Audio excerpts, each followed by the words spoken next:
আমি প্রফেসর জামান। নিতু বাসায় আছে? না, বাসা নেই।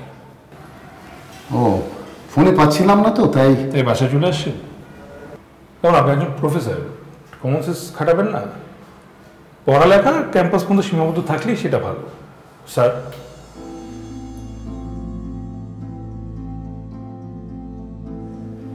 সরি। ইটস ওকে, খুদা হাফেজ।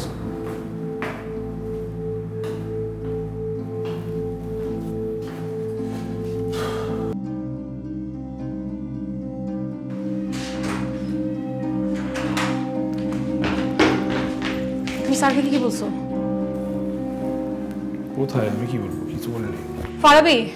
ফারাবি কথা পেছাবা না, তুমি সোজাসুজি বলো তুমি স্যারকে কি বলছো। আরে লোকটা বাসায় বন্ধু চলে আসছে। তোমার স্যার হয়েছে তো কি হয়েছে? সেটা ক্যাম্পাসে স্যার, বাসায় তো আর স্যার না। চুপ করো তুমি। Enough is enough. তুমি জানো আমার স্যার আমাকে ফোন দিয়ে কি বললো? স্যার আমাকে না করে দিল ফারাবি।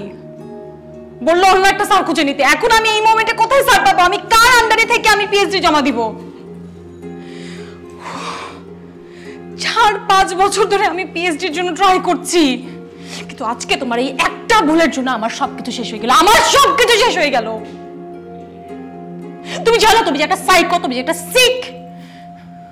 তুমি একটা ডক্টর দেখাও ফারাবি, প্লিজ তুমি একটা ডক্টর দেখাও। আমি আর পারছি না।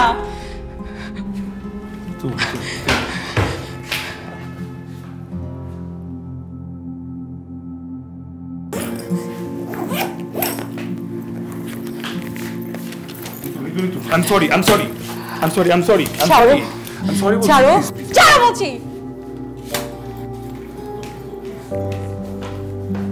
স্যার, আমি আসতে পারি? আসুন,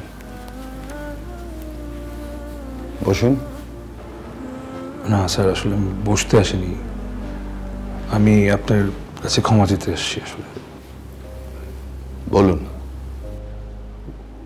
আমি আপনার সাথে যেভাবে আচরণ করছি, এটা কোনো শিক্ষকের সাথে কোনোদিন করা উচিত না। আর আপনি তো ভুল কিছু করেননি। আপনি আপনার দায়িত্ব পালন করতেছিলেন।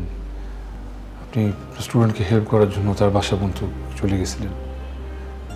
এটা খারাপ কিছু। আসলে স্যার, আমার মধ্যে একটা প্রবলেম আছে। আমি ওভার পজিটিভ টাইপের। আমার অনেক কিছু সহ্য না হলে আমি অনেক রিয়াকশন দিয়ে ফেলি মাঝে মাঝে। এখন স্যার, এই পুরো প্রবলেমটা আসলে আমার একার, এবং এখানে আসলে নিতুর কোনো দোষ নাই। ওর তো ছোটবেলা থেকে স্বপ্ন ও পিএইচডি করবে। আমি চাই ওর স্বপ্নটা পূরণ হোক। স্যার, আমার দোষের জন্য আপনার একজনকে শাস্তি দিয়েন না প্লিজ। প্লিজ স্যার, প্লিজ একবার ভেবে দেখেন স্যার। Completely my fault. ওর কোনো দোষ নাই।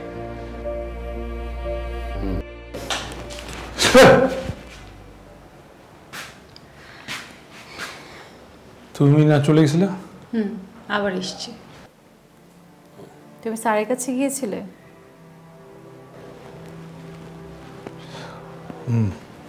কেন গিয়েছিলে? এমনি সরি বলতে। সরি বলতে? স্যার আমাকে ফোন করেছিল, দেখা করতে বলেছে।